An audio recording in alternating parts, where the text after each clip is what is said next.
Vivimos en un mundo complejo, lleno de violencia y en apariencia sin esperanza. Aunque la complejidad y la violencia persistan, la esperanza existe. La Biblia nos enseña a alzar la voz por aquellos que no pueden hacerlo. Entonces, ¿por qué no levantar la voz del Señor por quienes sabemos que están sufriendo? Conversemos.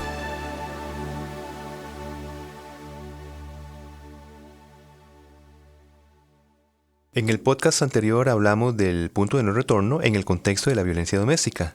Dijimos que no es una reacción impulsiva, una venganza ni una falta de perdón, sino una convicción seria delante de Dios, después de estar sujeto a Cristo y desde allí haber alzado la voz, denunciado el pecado, esperado frutos reales de arrepentimiento y puesto límites.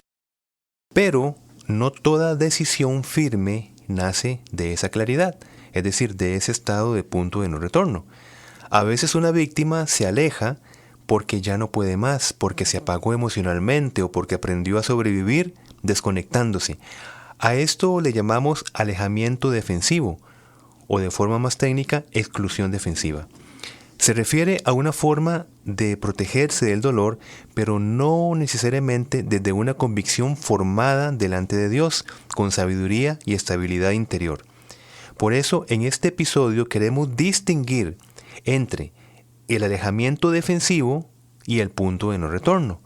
No para presionar a la víctima, sino para ayudarla a recuperar su voz, su lucidez y verdad delante de Dios y sepa colocarse en una posición donde pueda y sepa confrontar la injusticia normalizada que vive. Mi hermano, te saludo en esta semana. Pues un tema importantísimo que traemos pues con este episodio. Como siempre es bueno estar con vos y poder conversar y de verdad un tema muy importante para recalcar esa diferencia, esta distinción entre el alejamiento defensivo y el punto de no retorno. Sí, importantísimo, sí. importantísimo. Antes de diferenciar el alejamiento defensivo o, como bien dijiste de forma técnica, la exclusión defensiva con el punto de no retorno, es importante entender qué es un alejamiento defensivo. Sí. En la psicología del apego, este término señala una forma en que la mente intenta protegerse del dolor dentro de una relación significativa. O sea, es un mecanismo de defensa. Cuando una persona ha vivido rechazo, desprecio, miedo o abuso, puede aprender a apartar de su conciencia lo que siente, lo que necesita o lo que realmente está pasando. Ajá. Entonces es un mecanismo de defensa que desvincula su pensamiento de la realidad que está viviendo. Esto es muy importante entenderlo para que se pueda aprovechar bien este podcast, ¿verdad? Como bien lo estás explicando, lo que es justamente este alejamiento defensivo, ¿verdad? Una manera de protección, pero esto que dijiste es muy importante. Implica, ¿verdad? En esta protección, alejarse de lo que realmente está pasando. Por lo que podríamos concluir que no es un estado donde o desde donde, como acabamos de explicar, se vea objetivamente lo que esté pasando. Y es un problema, pues, tomar decisiones trascendentales desde esta condición. Porque el punto de no retorno sí está consciente de las necesidades, de los sentimientos y lo que está pasando. Exactamente. Esa podría ser la principal diferencia. Claro, esa es la principal y esencial diferencia. Cuando se empieza a recibir maltrato, evidentemente es un choque frontal. Y la primera, llamémosle así, reacción es de protección, es de alejamiento. Porque ¿quién se va a imaginar que la figura que se supone que va a validar, proteger, cuidar, amar, de repente se vuelve en contra de? Entonces, por supuesto que este choque necesita refugiarse en un estado emocional, pero para tomar decisiones allí, para ver lo que realmente está pasando, porque en ese estado puede haber mucho engaño de palabras que no correspondan en hechos, necesita recuperar un estado de mejor observación, lo que quiero decir. Claro. Y este bloqueo relacional no siempre ocurre de manera consciente. O sea, a veces la persona simplemente, vamos a decir, se desconecta de lo que dijimos anteriormente. Se desconecta por dentro. Deja de ver la realidad, empieza a vivir como si ya nada le afectara. Un tipo de pasividad extrema, ¿verdad? O inoperancia, falta de respuesta. Sí, exacto. Es como una anestesia emocional. Exacto, digamos. una anestesia emocional. Muy bien. Ahora, no significa necesariamente que esté bien, ¿verdad? Como si fuera la respuesta correcta al abuso, ni que tampoco ya haya sanado. Puede ser una forma de sobrevivir cuando el maltrato se mantiene con el tiempo, y podemos hablar de mini disociaciones de la persona en esta realidad que está viviendo, que es totalmente opuesto al punto de no retorno. Sí, y porque recordemos que una disociación justamente es esto, es un mecanismo de protección ante eventos realmente con una gran carga emocional o de daño, donde se desconecta de lo que está sucediendo, ¿no? Entonces, por eso es que mini disociaciones, aquí me parece que una buena frase lo que estás diciendo, porque justamente eso sucede en relaciones de maltrato, ¿verdad? Donde la persona se protege y para protegerse deja de ver la realidad y trata, como se dice popularmente, de seguir creyendo en el amor, ¿verdad? Y justamente complica esto cuando ese creer en el amor se combina maltrato con atención. Ese es el problema. ¿Verdad? Que da una falsa esperanza. Entonces, en el contexto de violencia doméstica, pues esto puede verse en una persona herida que ya no confronta, ¿verdad? Ya no denuncia y parece fría o distante. Pero esa distancia no significa que llegó a un punto de no retorno. Ese es el punto, ¿no? Porque no denunciar, no confrontar, justamente lo contrario a un punto de no retorno. Por ejemplo, una esposa puede decir, ya no me importa, cuando en realidad está cansada de esperar cambio, de ser herida y de no ser valorada. Por eso debemos discernir con mucho cuidado, esta persona está llegando a una convicción delante de Dios con sabiduría y estabilidad interior para tomar decisiones firmes, o solo se apagó por dentro para seguir sobreviviendo. Esa es la pregunta clave. Es súper importante, porque de manera externa podrían verse igual. Una persona que se distancia. Pero el punto es de dónde viene esa acción. Sí. Si es de este alejamiento o de un punto de no retorno. Correcto. Pero también pongo algo más sobre la mesa, porque creo que también debemos recordar la importancia del criterio de realidad, que es la capacidad de mirar los hechos sin negarlos, sin minimizarlos o acomodarlos por el miedo. Correcto. Entiendo entonces, por lo que estamos hablando, que el alejamiento defensivo puede ayudar a sobrevivir, un tipo de mecanismo de defensa, pero también podría entonces debilitar ese criterio de realidad. De acuerdo. La persona puede dejar de poner límites firmes, orar por su cónyuge, dejar de pedir ayuda. Bien, puede pasar eso. Por eso, aunque tomar distancia puede ser necesario según la situación, también hay que ver cada caso por separado, no toda distancia emocional significa que ya existe una convicción formada delante de Dios para decidirse por una separación definitiva, que sí se da cuando se llega al punto de no retorno y la persona es consciente y desde Cristo puede responder ya entendiendo que es, para usar la misma expresión, es el punto donde ya yo no vuelvo atrás. De hecho, 1 Corintios 7 habla sobre esto, porque ¿qué sabes tú, oh mujer, si quizá harás salvo a tu marido? Porque también se le habla al esposo en esto. Claro. Es muy importante esta cita con lo que estamos hablando, porque ¿qué sabes tú, mujer, si quizá harás salvo a tu marido? Evidentemente, la responsabilidad de salvación no está en quien recibe el maltrato, pero sí un llamado de influencia. Ahora, desde una herida, desde un alejamiento nada más, de decir, bueno, ya no me importa, ya no quiero decir nada, me callo, evidentemente la influencia está totalmente anulada. Entonces, este llamado de 1 Corintios 7:16 requiere que la persona tenga una convicción firme delante de Dios, es lo que estamos tratando de decir. Entonces, pasar desde un estado de alejamiento defensivo, que como bien dijiste, es esperable en cierto momento, pero lo que no es esperable es mantenerse en ese estado de alejamiento, porque es una paciencia, ahora sí, no militante. Exacto. Es simplemente un aguante pasivo. Y allí no hay ninguna influencia de santificación. Ninguna. Para quien decide, digamos, permanecer en un pecado, no temiendo las consecuencias relacionales que ya se están construyendo. Claro. Por esa permanencia en el pecado. Claro. Sí, y creo que es importante ese punto que marcas, y cuando hablamos de paciencia militante, lo mencionamos creo que en el programa anterior, se trata de esta idea de tener paciencia, esperar, pero desde el accionar, desde el poner límites, desde el denunciar, desde el levantar la voz. Cuando es un alejamiento defensivo, es no digo nada, simplemente en silencio me escondo, me aparto, me refugio, pero no está la influencia o el espacio creado intencionalmente para que el abusador proceda al arrepentimiento, que es lo que estamos procurando en Cristo.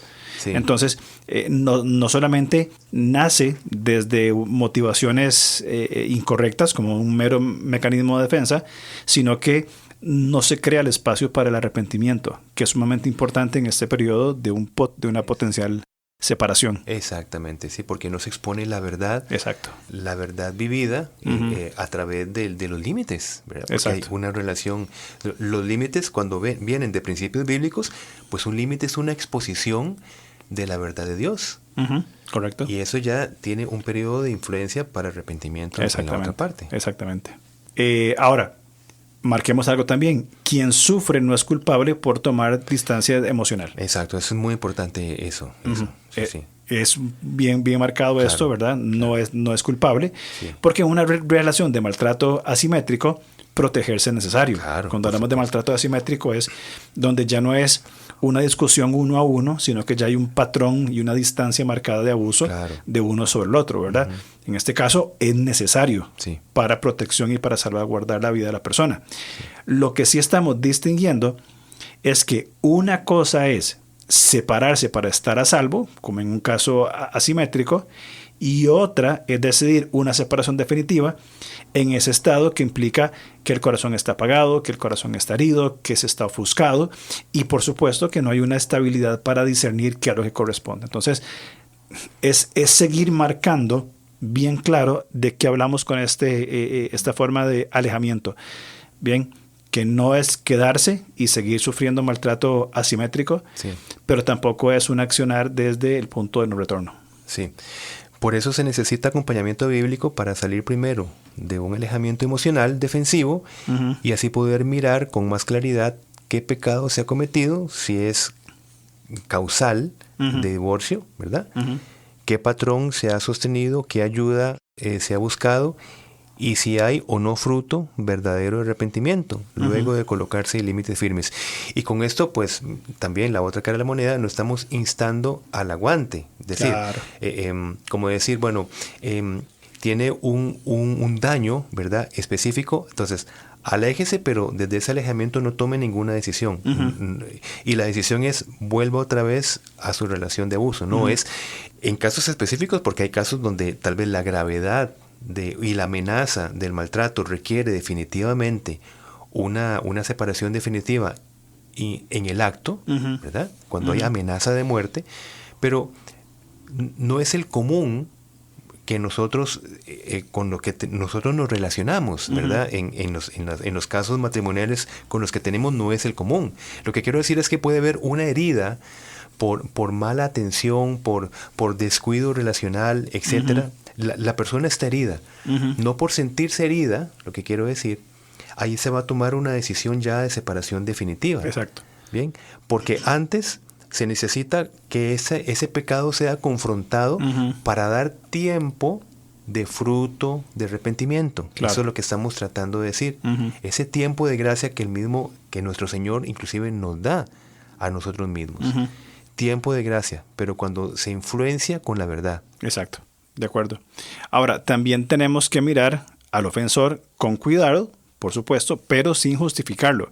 Porque en muchos casos, si supiera realmente cómo dejar de repudiar, posiblemente la mayoría de los casos ya lo hubiera hecho. Y a mí me han tocado esos casos, de verdad que sí. O sea, no todos los casos, no todo maltratador, repudiador es como decir igual a un psicópata, ¿no? No es eso. También me ha tocado casos donde, de verdad, como bien estás diciendo, si yo supiera cómo, ¿verdad? Si supiera cómo yo escogería salir del reforzamiento que tengo de la violencia. Claro, no lo dice con esas palabras, ¿verdad? Pero mucho del acto violento es un reforzamiento, ya es una automatización. No lo estoy justificando. Quiero decir es que ya son formas que están muy arraigadas, ¿no? Y la persona dice, si supiera cómo salir, yo preferiría salir de esto. Entonces, en ese punto sí es importante hacer la distinción, ¿verdad? Entiendo entonces, por eso que estamos hablando, y menciono lo que hablamos hace 2 programas atrás, podría tener que ver con el trauma transgeneracional. Es decir, que la persona aprendió estos modelos y se volvieron hábitos en esta persona. Exacto. Entonces persisten esos hábitos porque ya están formados en sí. Cuando se confronta por la verdad, es que dice, yo quiero salir de esto. Claro. Solo que no me lo habían dicho y no sé el cómo. De acuerdo. Okay. De acuerdo. Ahora, como bien estás diciendo, puede ser que se enfrente con la verdad y deciden permanecer también en esos hábitos. Por eso es que digo que las 2 líneas acá son importantes de considerar. Por eso entonces, siguiendo con lo que decís vos en cuanto a los límites bíblicos, cuando se colocan esos límites bíblicos, el ofensor necesita un tiempo prudente, no indefinido. Ojo, tiene que estar definido. Tantos meses, tantas semanas, se define. Para responder con ayuda especializada, fruto visible y obediencia concreta. Yo resalto estas 2 cosas porque a veces queda muy a la ligera el cuánto y el cómo. Es decir, ¿cuánto tiempo? Bueno, el tiempo que me toque para cambiar. ¿Y cómo? A como yo pueda. Es muy subjetivo. Claro. Y sobre todo no son medibles.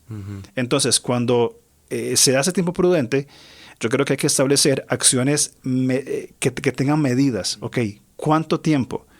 ¿De cuántas semanas estamos hablando? ¿Y qué es lo que se procura a través de esta ayuda especializada? ¿Fruto visible? No palabras, ¿verdad? Te prometo, mi amor, que a partir de ahora... Sí. Muy lindas las palabras, pero eso no sirve. Fruto visible y obediencia concreta, es por supuesto que a la palabra de Dios. Incluso muchas veces implica entender bien, empezar por entender bien el Evangelio y la salvación. Sí. Y vuelvo a repetir, yo tengo esa experiencia, experiencias en plural, en consejería de esto. Es decir, tengo la experiencia de acercarme a una esposa, ojo, herida, y de verdad diciendo, ya me quiero separar definitivamente. Bien, okay, ya me quiero separar definitivamente. Ojo, pero esta decisión está tomada desde una exclusión defensiva, desde una separación, digamos, defensiva. Es lo que intento decir, ¿no? Sí. Muy bien. Ahora, ¿cómo empiezo a trabajar a caminar con esta persona? Primero, le acompaño a que empiece a recuperar su criterio de realidad. Bien. Desde allí, ahora sí, empieza a confrontar, a exhortar con sabiduría a su esposo. ¿Y qué pasa? Ese esposo empieza a responder con verdadero fruto de arrepentimiento. Es decir, hago el énfasis, verdadero fruto de arrepentimiento. Entonces, aquella esposa que dijo en su estado primero, ya me quiero separar definitivamente, de repente dice, pues bueno, estoy viendo que se están dando frutos y yo anhelo continuar con esta relación. Hay personas que cuando llegan al punto a una recuperación de su criterio de realidad, más bien confirman que no quieren continuar con esa persona. Claro. ¿Me explico? Y ahí es donde llegan al punto de no retorno. Claro. Entonces ahí está la diferencia. Pero en los 2 casos, sea continuar o no continuar, necesitan estar con un criterio de realidad recuperado para que puedan ver bien, para que puedan influenciar bien por un tiempo y luego tomar la decisión de allí. Entonces, la recuperación del criterio de realidad evidentemente que se da para que la víctima pueda comenzar a responder bien, con el propósito entonces inicial de crear espacios para el arrepentimiento. Sí. Lo que hablamos hace un par de programas de sometimiento y sujeción, para que la otra parte de la relación traiga frutos dignos de arrepentimiento, Sí. frutos claros, ¿verdad? Entonces puede que haya una restauración. Sí, sí, sí. O que la persona abusada ya en el punto de no retorno diga, ya está, hasta aquí llegamos. Exactamente. Pero nunca por un alejamiento defensivo. Exactamente. Que de hecho hemos recibido llamadas, buenas, sí, quiero que me ayuden con mi divorcio. No, número equivocado. O sea, nosotros no ayudamos con divorcios, más bien procuramos restaurar los matrimonios. Claro, por supuesto. Pero estas personas probablemente estén llamando desde una exclusión defensiva diciendo, vea ya, acabemos con esto porque... Sí. Y sin generar esos espacios. Exactamente, Okay. desde la herida, sí. Ese tiempo no es para que la víctima pues vuelva a exponerse al daño, ¿no? Sino para observar, como bien estamos diciendo, si hay arrepentimiento real o solo miedo a perder la relación en el ofensor. Okay. Allí una consejería bíblica capacitada pues puede ayudar en dos direcciones. Puede evitar un divorcio precipitado. Y esto lo dejamos bien claro. Puede evitar un divorcio precipitado si todavía no se ha confrontado el pecado con límites claros, o puede acompañar a la persona herida a recuperar su criterio y realidad, reunir evidencias de forma bíblica y llegar, si es el caso, al punto de no retorno.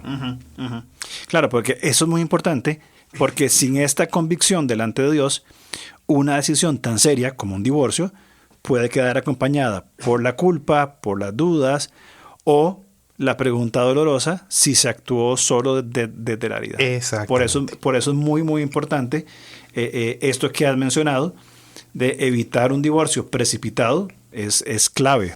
A ver, un divorcio no es una cosa sencilla. Es Claro que muy sí. compleja en muchas Claro, direcciones. claro que sí. Y si es precipitada, es mucho peor.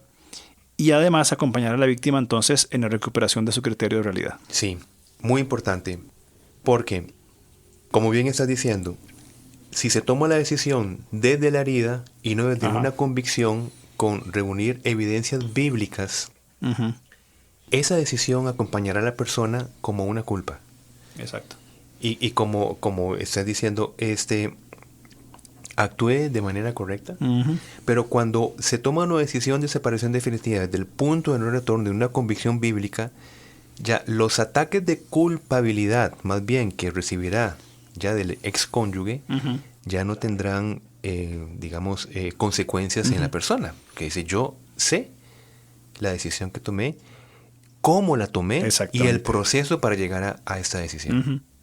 Así que la culpa implantada no tiene cabida. Totalmente de acuerdo.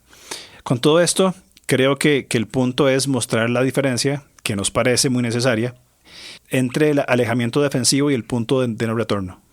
Repaso.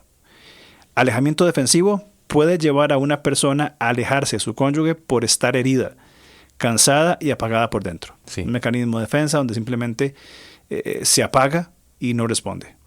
Pero el punto de no retorno debe nacer de una convicción formulada delante de Dios con sabiduría.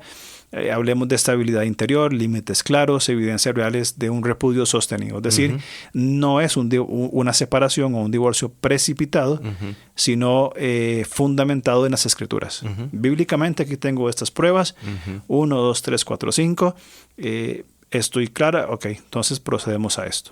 Pero ya desde el concepto correcto de punto de no retorno.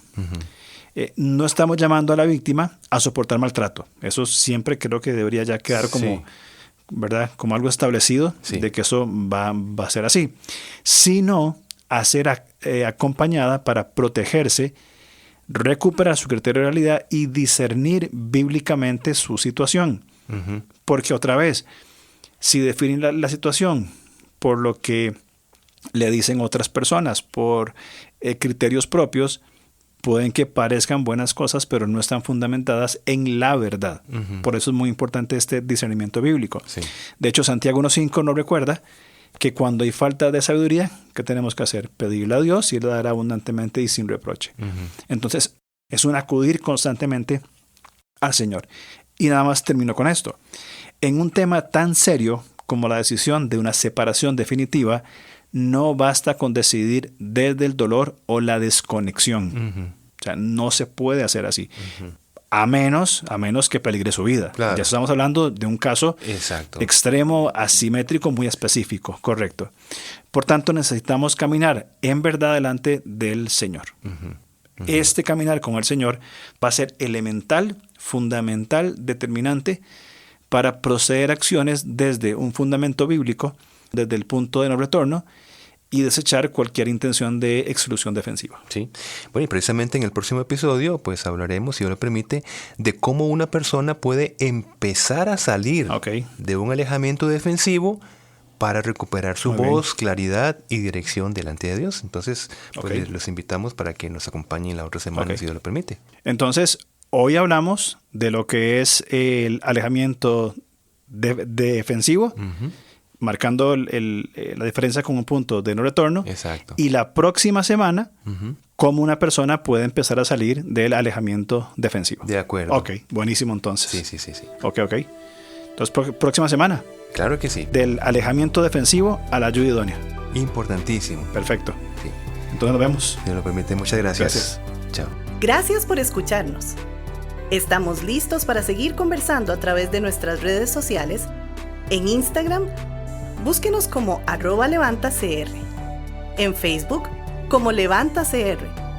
O contáctenos al correo alonso@levantacr.org.